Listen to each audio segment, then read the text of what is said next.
What do you know? It relays. It worked. Thank you, WDNH. The National Weather Service in Binghamton has issued a severe thunderstorm warning for Lackawanna County in northeastern Pennsylvania, west central Wayne County in northeastern Pennsylvania, northeastern Wyoming County in northeastern Pennsylvania until 5:30 p.m. At 5:04 p.m., a severe thunderstorm was located over Clark's Green or over Waverly, moving southeast at 30 miles per hour. Hazard, 2-inch hail and 70 miles per hour wind gusts. Source, radar indicated.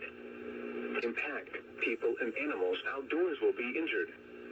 Expect hail damage to roofs, siding, windows, and vehicles. Expect considerable tree damage. Wind damage is also likely to mobile homes, roofs, and outbuildings. Locations impacted include Scranton, Dunmore, Carbondale, Archbald, Blakely, Taylor, Dixon City, Mozaik, Elephant, and Clark Summit.